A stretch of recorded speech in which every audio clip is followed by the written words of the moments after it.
मुख्यमंत्री सामूहिक विवाह में बड़ा घोटाला। कानपुर में मुख्यमंत्री सामूहिक विवाह योजना के तहत आयोजित कार्यक्रम में अव्यवस्था भारी पड़ी है। जिला प्रशासन ने लापरवाह आयोजनकर्ता फर्म पर सख्त कार्रवाई करते हुए उसे ब्लैकलिस्ट कर दिया है।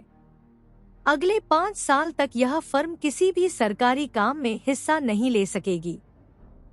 बताते चले कि 11 दिसंबर 2025 को कानपुर के चंद्रशेखर आजाद कृषि एवं प्रौद्योगिकी विश्वविद्यालय परिसर में मुख्यमंत्री सामूहिक विवाह योजना के तहत सामूहिक विवाह कार्यक्रम आयोजित किया गया था। लेकिन इस कार्यक्रम में व्यवस्थाओं की पोल उस वक्त खुल गई जब सैकड़ों वैवाहिक जोड़े और उनके परिजन भोजन, बैठने और पूजन सामग्री के लिए भटकते नजर आए। शिकायतों के बाद जिला प्रशासन ने मामले को गंभीरता से लेते हुए अपर जिलाधिकारी नगर की अध्यक्षता में 4 सदस्यीय जांच समिति गठित की। जांच में सामने आया कि 635 जोड़ों के कार्यादेश के बावजूद मौके पर मौजूद 12,000 से अधिक लोगों के लिए पर्याप्त इंतजाम नहीं किए गए थे। भोजन केवल 2,100 से 2,300 लोगों के लिए था, वह भी तय मेनू के अनुरूप नहीं। यही नहीं, 561 जोड़ों के लिए केवल 370 वेदियां लगाई गईं। 25 फोटोग्राफरों की जगह सिर्फ 2 फोटोग्राफर मौजूद थे। पंडाल छोटा था, कुर्सियां कम थी और एलईडी स्क्रीन, सजावट व अन्य व्यवस्थाएं भी अधूरी पाई गईं। जांच समिति के अनुसार फर्म ने कुल जरूरत का सिर्फ करीब 45% इंतजाम ही किया था। मामले में मुख्य विकास अधिकारी दीक्षा जैन ने बताया कि जिलाधिकारी जितेंद्र प्रताप सिंह के अनुमोदन के बाद आयोजनकर्ता firm National Federation of Farmers Procurement, Processing and Retailing Cooperatives of India Limited को मुख्यमंत्री सामूहिक विवाह योजना के तहत ब्लैकलिस्ट कर दिया गया है।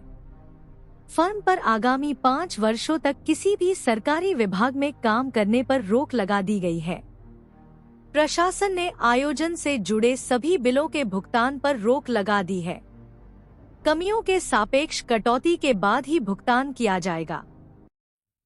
वहीं घटिया गुणवत्ता की दीवार घड़ियां वितरित करने के मामले में 1,40,000 रुपए की रकम सीधे भुगतान से काटी जाएगी।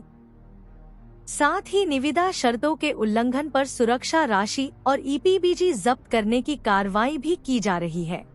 जो हमारे यहाँ पे सामूहिक विवाह का जो एक बड़ा आयोजन किया गया था, उसमें जो 2 फर्में सेलेक्टेड थी। जो आयोजन वाली फर्म थी तो उसमें काफ़ी सारी कमियां उसी दिन प्रथम दृष्टया प्रतीत हो रही थी, जिसमें तत्समय ही समिति गठित कर दी गई थी जिन्होंने पूरे अपनी जांच की।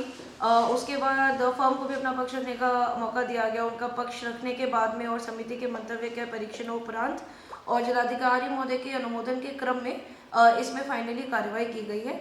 और इसमें जो हमारी क्या कहते हैं, सबसे पहली चीज़ है कि जो फर्म है उनको ब्लैकलिस्टेड किया गया है और 5 साल के लिए वो कहीं पे भी काम ना कर पाए, वो उनकी ब्लैकलिस्टिंग की कार्रवाई की जा रही है। उसके अलावा जो परफॉर्मेंस गारंटी होती है, जो बेसिकली सही परफॉर्मेंस के लिए सिक्योरिटी मनी होता है, तो उसको पूर्ण रूप से जब्त किया जा रहा है।